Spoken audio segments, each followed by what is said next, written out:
Okay okay okay, चलिए चलिए दोस्तों, हम बिल्कुल लाइव हो चुके हैं। एक बार फटाफट आ जाइए, एक बार मुझे बता दीजिए लाइव दिख रहा हूँ कि नहीं दिख रहा हूँ, क्योंकि मुझे तो लग नहीं रहा दिख रहा हूँ। ठीक है, एक बार फटाफट आ जाइए, दिख रहा है सभी को?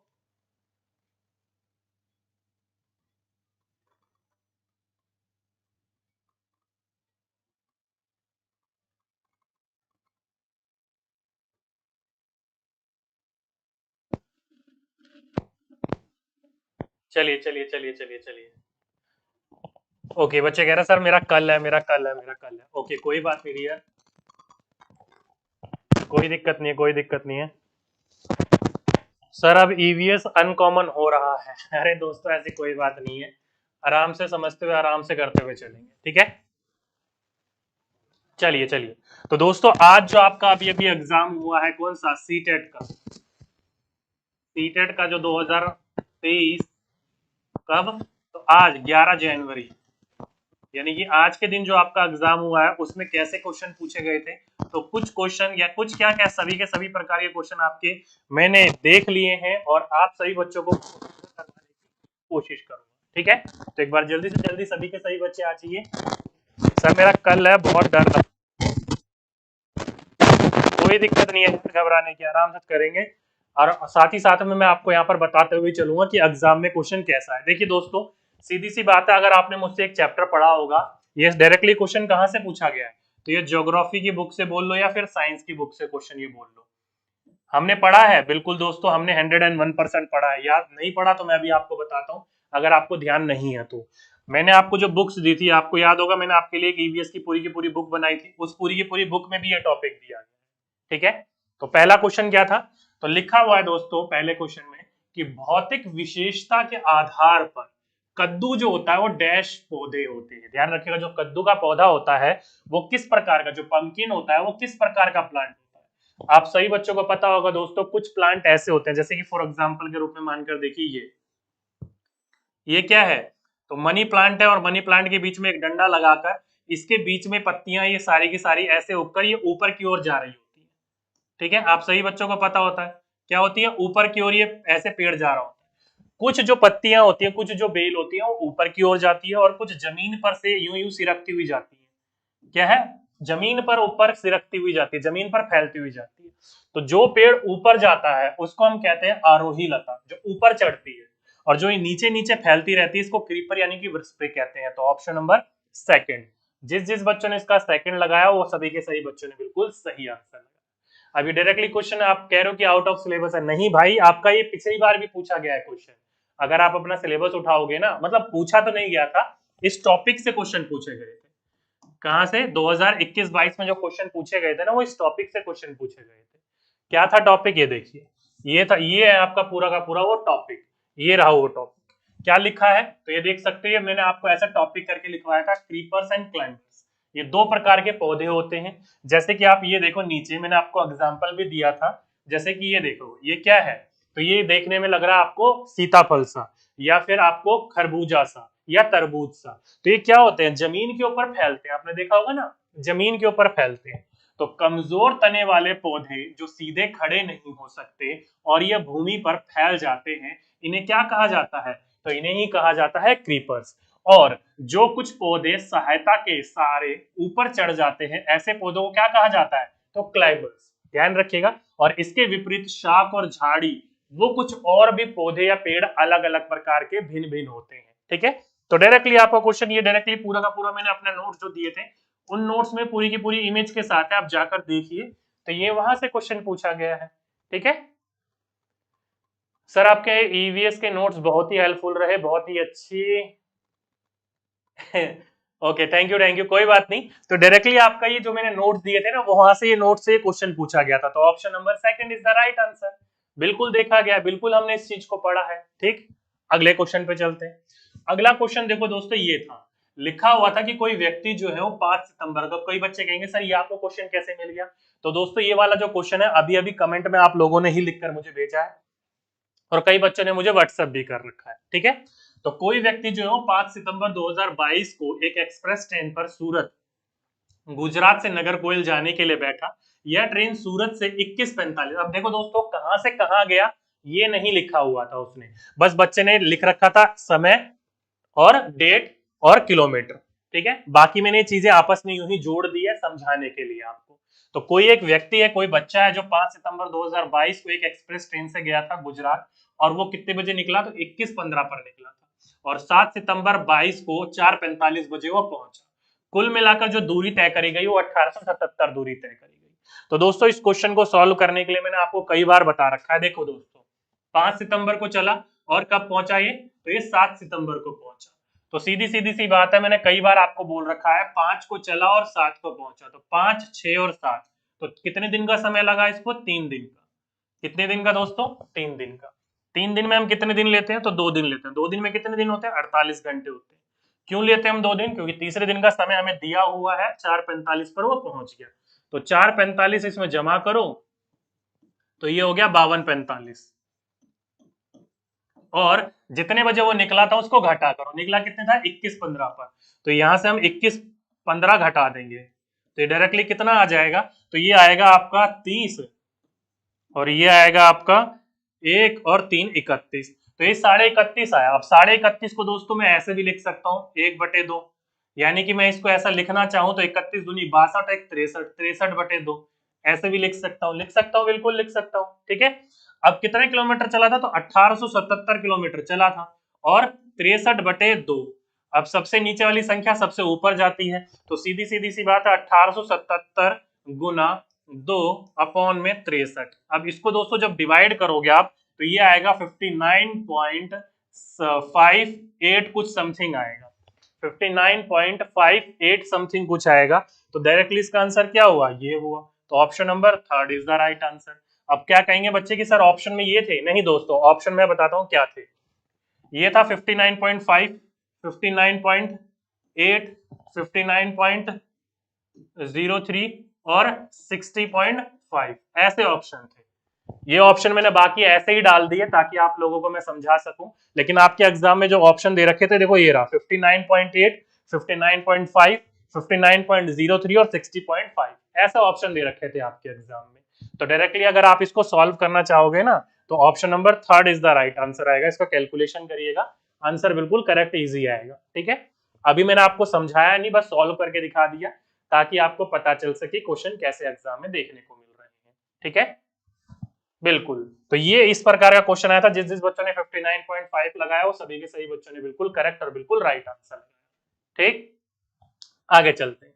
अगला क्वेश्चन पूछा गया था दोस्तों, लावणी जो है वो डैश प्रसिद्ध लोक नृत्य है, तो कहाँ का नृत्य है, तो लावणी और तमाशा मैंने आपको दोस्तों बताया था कहाँ का है, तो ये महाराष्ट्र का है। तो option number 2 is the right answer. अगर आपने, जब मैं आपको सिखा रहा था, जब मैं आपको पढ़ा रहा था नृत्य के बारे में, अभी तक दोस्तों जो भी क्वेश्चन पूछे गए हैं सारे के सारे मैंने आपको पढ़ाए, ठीक है। अब ये लावणी नृत्य देखो कहां से पूछा गया था, तो कल परसों ही मैंने आपको ये पूरा का पूरा चार्ट दिखाया था।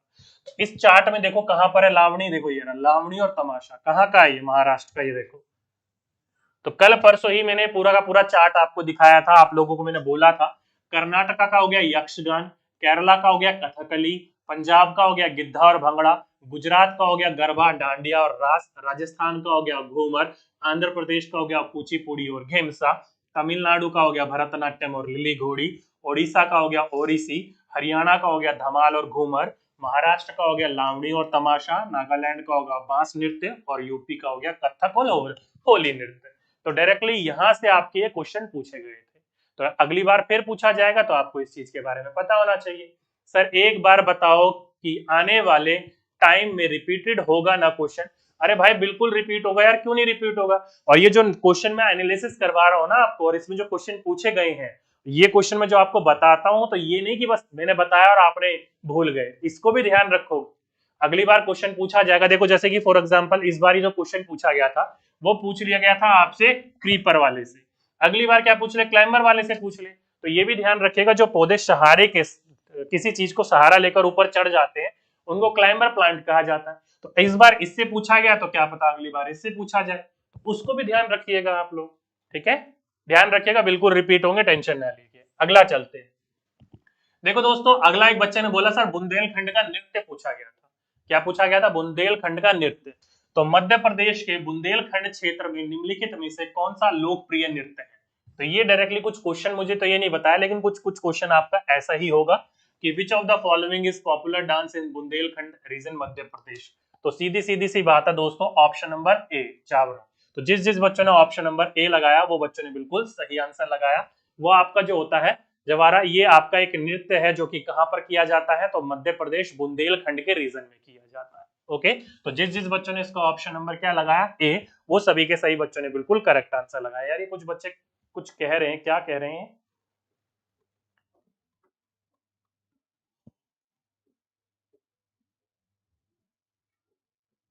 क्या कह रहे हो भाइयों?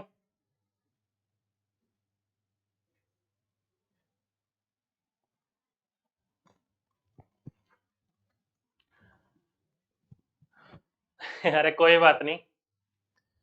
Are S C D P वाले कह रहे हैं सर मेरा ना ईवीएस आपकी वजह से अच्छा कोई बात नहीं, कोई बात नहीं, ठीक है। तो जिस बच्चों ने इसका ऑप्शन नंबर ए लगाया वो सभी के सही बच्चों ने बिल्कुल करेक्ट आंसर लगाया। सर ये एनसीईआरटी से नहीं है। हाँ जी दोस्तों, ये एनसीईआरटी से नहीं है, लेकिन बुंदेलखंड के बारे में पूछा गया था वहां पर, टेसु नृत्य के बारे में। तो टेसु ना पूछकर इस बार और कुछ उसने पूछ लिया बुंदेलखंड से। ये सीएचएल के एग्जाम में आपका क्वेश्चन पूछा गया है, ये वाला 2019 के आसपास। तो दोबारा यहाँ पर इन्होंने रिपीट कर दिया। अगला क्वेश्चन बोला गया कि निम्नलिखित में से कौन सा भारत का केंद्र शासित प्रदेश है।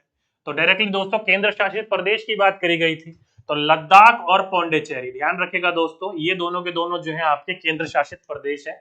आप सही बच्चों, कई बार मैंने आपको बताया कुल मिलाकर यूटी आपने कितने हैं, तो 8 यूटी हमारे कुल मिलाकर। केरला, मणिपुर और पंजाब ये कुल मिलाकर राज्य है। लद्दाख और पौंडीचेरी जो है हमारा केंद्र शासित प्रदेश है।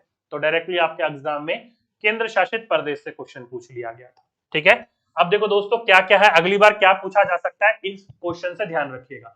ये है देखो मैप, ओल्ड मैप है, कोई दिक्कत वाली बात नहीं। ये हो गया छत्तीसगढ़ और यहां से हो गया तेलंगाना। ओल्ड मैप है लेकिन काम चला लेते हैं। ये है जम्मू कश्मीर, ये वाला, ये है लद्दाख, ठीक है। कोई नहीं, जितना हो सके उतना काम चलाने की कोशिश करते हैं। देखिए दोस्तों क्वेश्चन इस बार पूछा गया यूनियन टेरिटरी के बारे में। तो देखो पहला यूनियन टेरिटरी हो गया लेह और लद्दाख, दूसरा हो गया जम्मू एंड कश्मीर, तीसरा हो गया यहाँ पर आता है आपका क्या, चंडीगढ़, ठीक है। चौथा ये रहा दिल्ली, ठीक। पांचवा हो गया दमन एंड दीव और दादर नगर हवेली, ये हो क्या होगा पांचवा, ठीक है।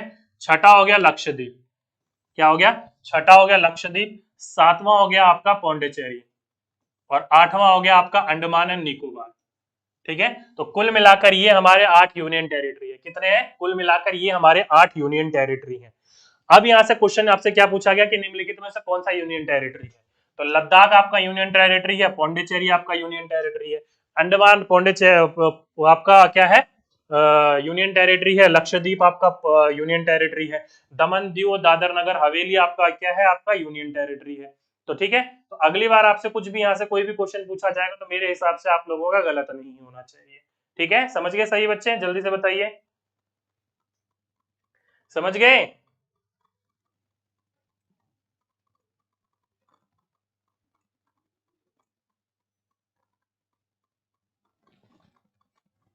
समझ गए? चलिए, अब दोस्तों एक इसी के अंतर्गत से घुमा फिरा के क्वेश्चन पूछा जा सकता है। क्या है स्मॉलेस्ट, क्या है स्मॉलेस्ट, ध्यान रखिएगा पूछा जाए आपसे कि स्मॉलेस्ट यूनियन टेरिटरी क्या है, स्मॉलेस्ट यूनियन टेरिटरी पूछा जाए तो कौन सा होगा इन आठों में से, मुझे जल्दी से बताइए। स्मॉलेस्ट आपसे अगर यूनियन टेरिटरी पूछा जाएगा तो कौन सा पूछा जा सकता है, अगली बार पूछा जाएगा तो आपको पता होना चाहिए, जल्दी से बताइए। अगर इनमें से अगर स्मॉलेस्ट पूछ लिया जाए आपसे तो कौन सा यूनियन टेरिटरी होगा स्मॉलेस्ट, जल्दी से बताइए, सबसे छोटा।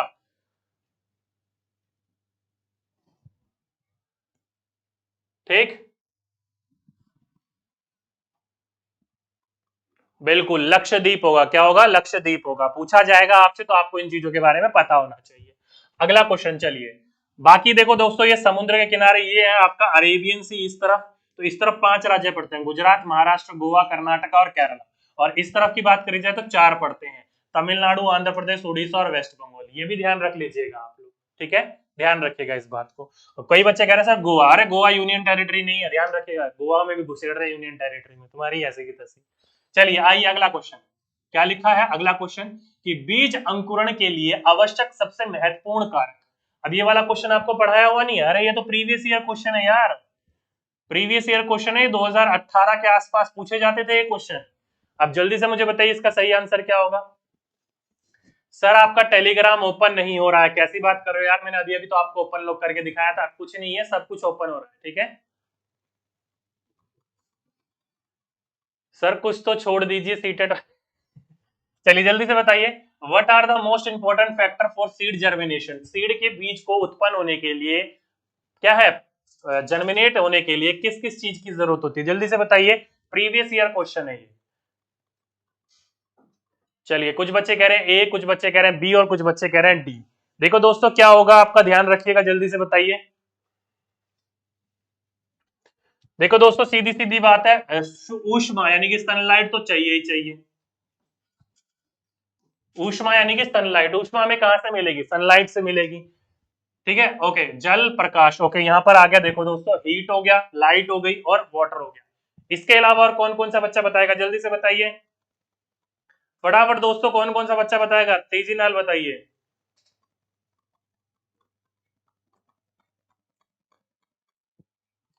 जल्दी से, बच्चा कह रहा है बी। अरे उर्वरक क्या होता है, यहाँ पर हम अलग अलग प्रकार के पेस्टिसाइड डालने की बात कर रहे हो क्या, कोई भी कीटनाशक वगैरह नहीं डालेंगे, ये भी गलत है, ये भी तो गलत है, ठीक है। चलिए अब देखो दोस्तों, पोषक तत्व के लिए आप क्या डालोगे, पोषक तत्व के लिए आप अगर पेस्टिसाइड वगैरह यूरिया वगैरह डाल रहे हो तो सारे के सारे गलत है, तो option number A is the right answer होगा। अब बच्चे कहेंगे सर ऑप्शन में भी यही था, नहीं दोस्तों, आपके ऑप्शन में 4 ऑप्शन दे रखे थे एक एक करके, मैंने एक ही ऑप्शन में चारों डलवा दिए, ताकि अगली बार एग्जाम में पूछा जाएगा तो आपको पता होना चाहिए कि पौधे को जन्म होने के लिए नमी चाहिए होती है यानी कि जल, सूर्य का प्रकाश चाहिए होता है, गर्मी चाहिए होता है, हीट चाहिए होता है और ऑक्सीजन चाहिए होता है। तो जिस जिस बच्चों ने इसका ऑप्शन नंबर ए लगाया था वो सभी के सही बच्चों ने बिल्कुल करेक्ट आंसर लगाया था। इसके अलावा ये सारे के सारे ऑप्शन गलत थे। अगर अगली बार आपके एग्जाम में पूछा जाएगा तो ध्यान रखिएगा, ये चारों तीनों ऑप्शन में से ये 4 चीजें बहुत ज्यादा इंपॉर्टेंट है, ओके। किसके लिए, अंकुरण होने के लिए, बाद में और चीजें भी चाहिए होती है लेकिन अंकुरण होने के लिए कम से कम इन चीजों की आवश्यकता होनी ही होनी चाहिए उसके लिए। तो option number A is the right answer, ठीक है। अब इसके अलावा क्या क्या याद रखना है आपको, तो इसके अलावा ये भी ध्यान रखिएगा, प्रकाश संश्लेषण, अगर आपका इस बार ये क्वेश्चन पूछा है तो अगली बार ये क्वेश्चन पूछा जा सकता है प्रकाश संश्लेषण से। क्या पूछा जा सकता है कि प्रकाश संश्लेषण में यानी कि फोटोसिंथेसिस में जब पौधा भोजन बनाता है तो उसको किस किस चीज की आवश्यकता होती है, तो ध्यान रखिएगा दोस्तों, कार्बन डाइऑक्साइड की, इस बार ऑक्सीजन की आवश्यकता नहीं होती है, इस बार कार्बन डाइऑक्साइड की आवश्यकता होती है। किसकी चाहिए होती है, जल की आवश्यकता होती है, और किसकी, सूर्य के प्रकाश की, साथ ही साथ में क्लोरोफिल की आवश्यकता होती है। तो ये 4 चीजें आपको जरूरी है उस पौधे को, किस चीज के लिए, फोटोसिंथेसिस के लिए, कार्बन डाइऑक्साइड, जल, सूर्य का प्रकाश और क्लोरोफिल, जिसे आप प्रणहरित भी कहते हो, ठीक है। तो अगली बार क्वेश्चन पूछा जाएगा तो इस चीज के बारे में आपको पता होना चाहिए, ठीक है। साथ ही साथ में पत्तियों में जो हरा रंग पाया जाता है ना, ये क्वेश्चन पूछा जा सकता है, ध्यान रखिएगा पौधों के बारे में, पत्तियों में जो हरा रंग पाया जाता है वो किस कारण होता है, तो क्लोरोफिल के कारण होता है, किसके कारण, क्लोरोफिल के कारण, और यही क्लोरोफिल के कारण ही जो पौधा होता है वो भोजन बना सकता है। अगर किसी पौधे के अंतर्गत क्लोरोफिल नहीं है ना तो वो भोजन नहीं बना पाएगा, वो दूसरों के ऊपर निर्भर रहेगा, जीवों को खाकर जीवित रहेगा, ठीक है, जैसे कि हमारा कीटभक्षी पौधे। साथ ही साथ में पौधा ही एक ऐसा है जो कि ऑक्सीजन और कार्बन डाइऑक्साइड दोनों का क्या करता है, निष्कासन करता है। तो पूछा जाए आपसे कि हमारे धरती के ऊपर ऐसा कौन है जो ऑक्सीजन और कार्बन डाइऑक्साइड दोनों का निष्कासन करता है, तो पौधे। देखा होगा आपने कि दिन में जो पौधे होते हैं वो ऑक्सीजन को छोड़ते हैं और कार्बन डाइऑक्साइड को लेते हैं, लेकिन रात में ये प्रक्रिया उल्टी हो जाती है, रात में ऑक्सीजन को ले रहे होते हैं और कार्बन डाइऑक्साइड छोड़ रहे होते हैं। तो इसलिए कहा जाता है कि पौधे जो है इन दोनों का निष्कासन करते हैं। तो अगली बार आपके एग्जाम में पूछा जाएगा तो इस चीज के बारे में आपको पता होना चाहिए, ठीक है। तो ये तो इस बार का क्वेश्चन था, अगली बार इससे रिलेटेड कोई भी क्वेश्चन आपके एग्जाम में देखने को मिल सकता है, तो इन चीजों के बारे में भी आप लोगों को जानकारी होनी चाहिए, ठीक। बिल्कुल, आगे चलते, आगे बोला गया कि दूध का पाश्चीकरण कैसे किया जाता है। देखो दोस्तों, आप सभी बच्चों को पता है कि दूध को बचाने के लिए, ये क्वेश्चन ऐसे पूछा गया था, नहीं, ये क्वेश्चन है आपका प्रीवियस ईयर 2018-19 के आसपास पूछा जाता था ये, ठीक है। कैसे पूछा गया ये क्वेश्चन कि दूध के बारे में आपका क्या कर रखा था, विशेषता पूछी गई थी, उसमें बोला गया था कि दूध को तुरंत गर्म करके तुरंत ठंडा किया जाता है, तो वो किस टेम्परेचर के आसपास किया जाता है, तो वही वाली बात है, टेम्परेचर आपका सेम ही रहेगा। तो ये वाला क्वेश्चन मैंने पढ़ाया नहीं था, बिल्कुल दोस्तों, अगर आपने मेरी मैराथन क्लास देखी होगी, मैराथन क्लास देखी होगी तो 3 से 4 घंटे की मैराथन थी, उसी के बीच में ये क्वेश्चन आया था। क्या आया था? उसी के बीच में ये वाला क्वेश्चन आया था। और मैंने आप लोगों को बताया था कि 71 हो या 70 डिग्री हो, मैंने उस समय भी बताया था। आपके एग्जाम में 70 डिग्री दे रखा था यहाँ पर। तो 70 डिग्री सेंटीग्रेड पर 15 से 30 सेकंड, कितना?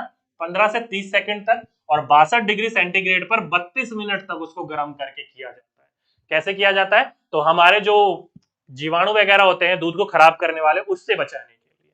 ठीक है, तो option number D is the right answer. ये प्रीवियस ईयर पेपर है यार, ये सारे के सारे। अगर आपने प्रीवियस ईयर पेपर नहीं कर रखे तो क्या फायदा। मैंने आपको कई बार बोल रखा है प्रीवियस ईयर क्वेश्चन रिपीट हो रहा है, प्रीवियस ईयर क्वेश्चन रिपीट हो रहा है। ऑफ कोर्स सर पढ़ाया था, बिल्कुल डियर भाई, मैंने पढ़ाया था ये वाला क्वेश्चन।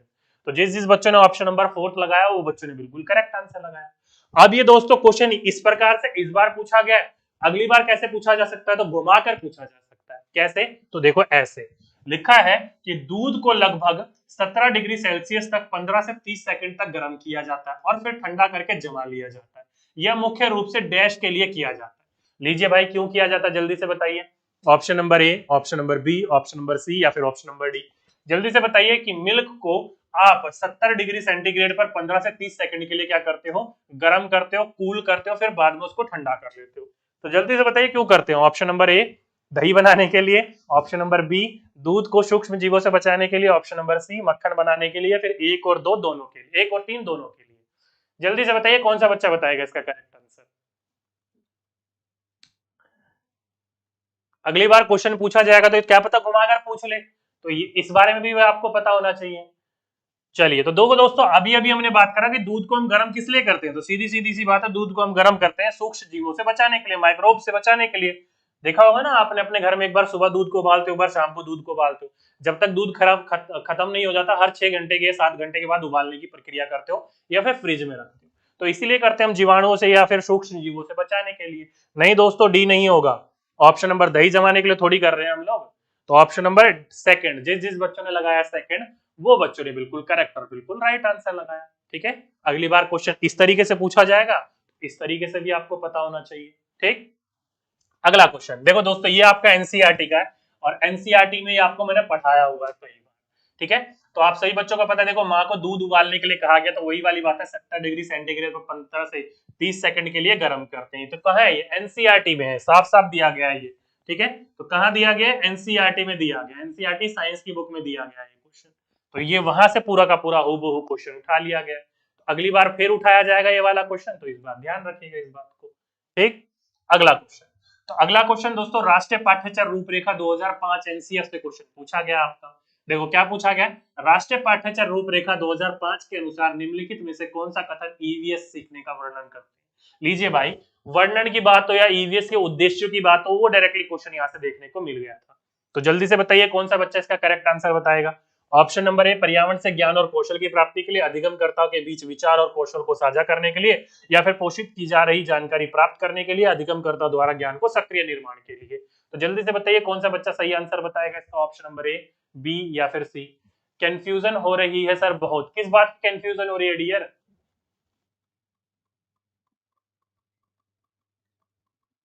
एक बच्चा कह रहा है सर अब्दुल कि सर ऐसा क्यों है, जो आपने पढ़ाया था वो बहुत कम आ रहा है। डियर, आप लोगों ने अगर मुझसे पढ़ा है लास्ट के दिनों में 2 से 4 दिन पढ़कर आप कह रहे हो कि सर वहां से क्यों नहीं आ रहा है, तो भाई क्या कर सकते, कुछ नहीं कर सकते। अगर आप लोग मुझसे पढ़ रहे हो पिछले 2 से 3 महीने, तब आप कहोगे हाँ सर आपने जो पढ़ाया था वहां से आ रहा है। या फिर आप मेरे पढ़ रहे हो नोट्स से, क्योंकि नोट्स तो एक ही बार में सब कुछ मिल गया। वीडियोस में तो ये है कि कोई वीडियो देखी कोई वीडियो नहीं देखी। अब तक जितने भी क्वेश्चन आए सारे के सारे क्वेश्चन पढ़ाए हुए हैं मेरे। ये जितने भी क्वेश्चन कर रहे हो ना आप, सारे के सारे क्वेश्चन मैंने पढ़ाए हुए हैं आपको। ठीक है, इसका आंसर डी, बिल्कुल दोस्तों D is the right answer. कभी भी हम जानकारी प्राप्त वगैरह के लिए, रटने के लिए, परिभाषा के लिए नहीं करते हैं। तो ऑप्शन नंबर सी गलत था, बाकी सारे के सारे बिल्कुल सही आंसर है। ये नहीं पढ़ाया हुआ, बिल्कुल पढ़ाया हुआ है। आप मेरे प्रीवियस ईयर उठा के देखिए, पता चल जाएगा पढ़ाया कि नहीं पढ़ाया। ठीक है, चलिए, तो ये डायरेक्टली एनसीएफ से क्वेश्चन पूछ लिया गया था। एनसीएफ मैंने आपको पूरा डिटेल में पढ़ाया है। ठीक, अगला क्वेश्चन देखो दोस्तों, ये तो क्वेश्चन नहीं पूछा गया था, लेकिन कुछ ऐसा ही क्वेश्चन पूछा गया था। मेरे को ये कुछ ऐसा क्वेश्चन प्रीवियस ईयर में मिला, तो मैंने आपका डाल दिया। क्या है देखिए, नीता जो है वो आंध्र प्रदेश जाती है और वह 2 साड़ियां खरीदते हैं जो विशेष रूप से वहां पर बनाई जाती है, उन्हें क्या कहा जाता है। तो दोस्तों सीधी सीधी सी बात है, उनको पोचमपल्ली और कलमकरी कहा जाता है। क्या कहा जाता है? पोचमपल्ली और कलमकरी कहा जाता है। तो डायरेक्टली आपके एग्जाम में क्वेश्चन क्या पूछा गया? ये क्वेश्चन पूछा गया कि पोचमपल्ली और कलमकरी जो साड़ियां होती है डिजाइन की, वो निम्नलिखित में से कहाँ की, किस राज्य की देखने को मिलती है? तो दोस्तों ये एपी की है, ध्यान रखिएगा। जब तेलंगाना आंध्र प्रदेश से अलग नहीं हुआ था तो एपी यानी कि आंध्र प्रदेश के अंतर्गत आता था। ये कहाँ आता था? आंध्र प्रदेश के अंतर्गत। लेकिन अब आंध्र प्रदेश से तेलंगाना अलग हो गया है, तो अब ऑप्शन का आंसर तेलंगाना लगेगा। तो अब मुझे बच्चे ने आंसर तो बताया नहीं इसका कि ऑप्शन में क्या था, तेलंगाना था कि आंध्र प्रदेश था, लेकिन आपसे पूछा गया था पोचमपल्ली और कलमकरी। तो ये क्वेश्चन पहले भी पूछा जा चुका है। पोचमपल्ली और कलमकरी जो है वो आंध्र प्रदेश की है, और अब तेलंगाना अलग हो गया तो तेलंगाना का। ठीक है, हाँ जी। नहीं, ये क्वेश्चन नहीं पूछा था दोस्तों, बस ये पूछा था कि पोचमपल्ली और कलमकरी, ये ऐसा क्वेश्चन नहीं पूछा गया था। पोचमपल्ली और कलमकरी के बारे में पूछा गया था। तो ये क्वेश्चन मैंने इसलिए डाला क्योंकि देखो पुराने क्वेश्चन में सीधा सीधा बोला जाता था आंध्र प्रदेश का। कहाँ का? मैंने देखो क्वेश्चन उल्टा कर दिया, साफ साफ बोला जाता था आंध्र प्रदेश का। लेकिन अब दोस्तों तेलंगाना अलग हो गया तो तेलंगाना राज्य, ऑप्शन में क्या था वो आप लोग देख लीजिएगा। मुझे ऑप्शन इसका उस बच्चे ने क्लियरली नहीं बताया, तो इसलिए आप लोगों को कुछ तो बताना था ताकि आप लोगों को अगली बार पूछा जाए तो आपको पता हो। पोचमपल्ली तो सभी बच्चों को पता है, पोचमपल्ली कस्बा मुक्तापुर गांव पड़ता है, वहां का है। कल्लमकरी के लिए बच्चे बहुत दुखी हो रहे थे, तो इसलिए ध्यान रखिएगा इस बात को, अगली बार पूछा जाएगा तो आपको पता होना चाहिए इस चीज के बारे में। ठीक, हाँ जी। चलिए अगला प्रश्न क्या था? अगला प्रश्न एक बच्चे ने बोला सर हाथियों से रिलेटेड क्वेश्चन था। अब हाथियों से रिलेटेड क्या क्वेश्चन हो सकता है? तो हाथियों की विशेषता के बारे में पूछ सकता है ना। तो हाथियों के विषय में नीचे दिए कथनों पर विचार कीजिए। देखो दोस्तों ये कथन दिए गए हैं और इन कथनों में से सही कथन को चुनना था। तो ये हाथी वाला पढ़ नहीं रखा दोस्तों, बिल्कुल पढ़ रखा है, कैसी बात कर रहे हो आप लोग? ठीक है, देखो दोस्तों हाथी जो एक झुंड में रहते हैं, बिल्कुल सही है। हाथियों के झुंड में केवल हथनियां और उनके बच्चे होते हैं, बिल्कुल सही है। हाथियों के झुंड में कितने भी हथनियां और बच्चे नहीं हो सकते, नहीं दोस्तों, केवल 10 से 12 ही होते हैं, गलत हो गया। अगला हाथी 4 से 5 वर्ष की आयु तक, नहीं दोस्तों, 14 से 15 वर्ष की आयु तक, गलत हो गया। तो ए और बी बिल्कुल ठीक था, यानी कि ऑप्शन नंबर थर्ड। जिस जिस बच्चों ने ए और बी लगाया, ऑप्शन नंबर थर्ड लगाया, वो सभी के सभी बच्चों ने बिल्कुल करेक्ट और बिल्कुल राइट आंसर लगाया। ठीक है, हाँ जी, ए और B is the right answer. हाथियों के बारे में आप लोगों को मैंने कई बार बता रखा है कि एक बड़ा हाथी जो होता है दिन में 100 किलो से ज्यादा पत्तियां खा लेता है। एक बहुत बड़ा हाथी जो होता है ज्यादा आराम करना पसंद नहीं करता, केवल 2 से 4 घंटे ही दिन में आराम करना पसंद करता है। पानी या कीचड़ में उसे खेलना बहुत अच्छा लगता है, क्यों? क्योंकि इससे इसका शरीर को ठंडक मिलती है। कहीं पानी कीचड़ नहीं होता तो अपने कानों को पंखे की तरह इस्तेमाल करके आगे पीछे करके वो हवा करता है। साथ ही साथ में एक हाथी जो होता है वो झुंड में केवल उनकी हथनियां और उनके बच्चे ही रहते हैं, और जो कि संख्या हो सकती है केवल 10 से 12। वहीं पर ही हाथी जो होते हैं एक झुंड में 14 से 15 साल तक रहते हैं। जैसे ही वो 14 से 15 साल के हो जाते हैं तो अलग झुंड में, यानी कि अपना अलग रहना शुरू कर देते हैं। तो डायरेक्टली ये क्वेश्चन पूछा गया था, आपको पता नहीं है इस चीज के बारे में? बिल्कुल पता है। ठीक, अगला प्रश्न क्या पूछा गया था? तो आपसे पूछा था पैठणी साड़ी जो है वो डैश राज्य से संबंधित है। तो ये पैठणी साड़ी साड़ी जो थी वो कहां से संबंधित थी?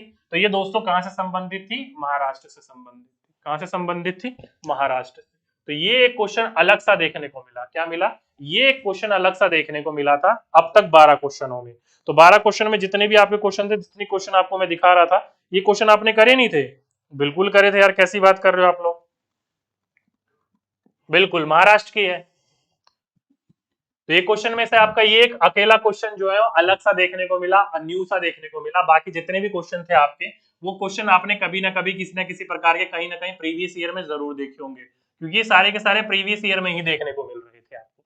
ये पूरे के पूरे एक या दो क्वेश्चन ज्यादा से ज्यादा न्यू देखने को मिले, और ज्यादा क्वेश्चन न्यू देखने को नहीं मिले आपके बुक में या आपके इसके अंतर्गत। ठीक है, हाँ जी।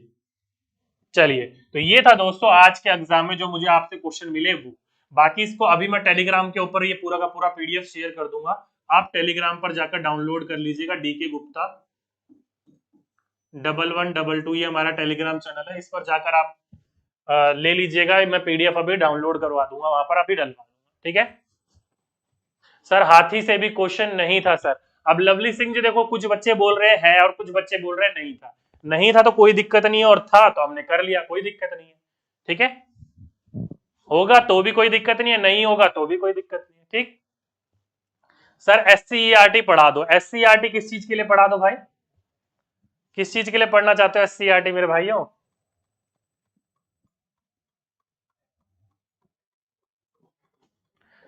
बिल्कुल Maharashtra, option number third is the right answer. किस चीज के लिए एससीईआरटी पढ़ना चाहते हो बताओ, पढ़ा दूंगा, कोई दिक्कत नहीं है। बिल्कुल दोस्तों, देखो दोस्तों, जो भी ये न्यू न्यू क्वेश्चन आ रहे हैं ना, इन क्वेश्चनों को जरूर पढ़ लीजिएगा, क्योंकि आने वाले आपके एग्जाम में रिपीट जरूर होंगे। ध्यान रखिएगा इस बात को, आने वाले एग्जाम में रिपीट जरूर होंगे, आप देखिएगा। ठीक है। ईवीएस का नोट्स कहाँ मिलेगा, तो यही टेलीग्राम चैनल पर, इसी पे ही मिलेगा दोस्तों, ये टेलीग्राम चैनल है, यहीं पर ही मिलेगा। ओके। एक बच्चा बोल रहा है सर एनसीईआरटी बेस्ड क्वेश्चन नहीं आ रहे हैं, सब बोला रहे लवली सिंह जी, कोई दिक्कत नहीं है, एनसीईआरटी बेस्ड ही क्वेश्चन आ रहे हैं। मैं आपको बुक खोल खोल के दिखा रहा हूँ आपको, कहाँ कहाँ ये क्वेश्चन पूछे गए थे। मैंने तो आपको बुक खोल, अब कोई कहे कि ना कहे वो बात छोड़ो ना, मैं तो एनसीईआरटी बुक के पेज भी लाता हूँ ना आप लोगों के, कहाँ से क्वेश्चन पूछे जा रहे हैं। मैंने तो बुक भी दिखा दी आपको, फिर भी आप लोग दूसरों की बात मान रहे हो। बुक देख के तो यकीन मानोगे ना एनसीईआरटी बुक से। हाँ, ये बोल सकते हो कक्षा तीसरी चौथी पांचवी के नहीं है ये, छठी सातवीं आठवीं के बुक के क्वेश्चन है। ठीक है।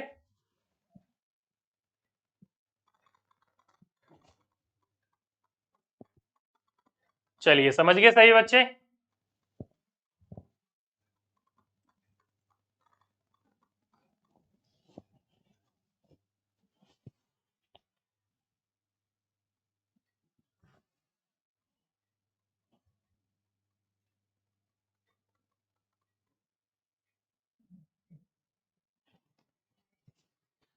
हाँ जी, हाँ जी।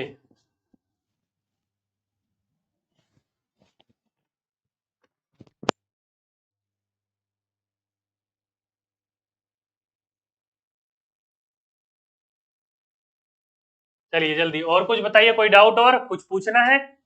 सर सीडीपी करा दो, बिल्कुल दोस्त, कोई दिक्कत नहीं है, आपकी मैं सीडीपी करवा दूंगा। अभी ये क्या है, आपके एग्जाम चल रहे हैं ना, तो एनालिसिस के अंतर्गत और ये पूरे के पूरे क्वेश्चन करवाने के अंतर्गत ही टाइम चल रहा है। बाकी टाइम मिलेगा तो जल्द को आपको सीडीपी जरूर करवाऊंगा मैं, टेंशन ना लो। बाकी मैंने नोट्स तो करवा ही रखे हैं, इंपॉर्टेंट चीजें तो करवा ही रखी है मैंने आपको। ओके।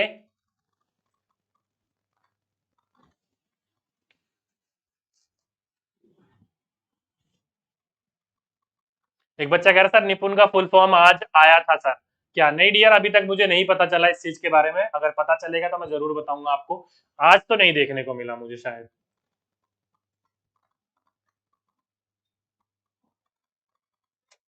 ईवीएस वाली बुक आपको मैंने यहाँ पर बोल तो रखा है, मैंने आज भी शेयर करी है, पहले भी शेयर करी थी, देख लीजिएगा। ठीक है।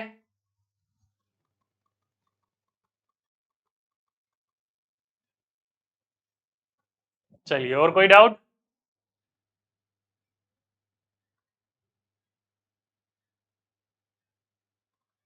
हाँ, कल आया होगा, आज नहीं आया, कोई दिक्कत नहीं है।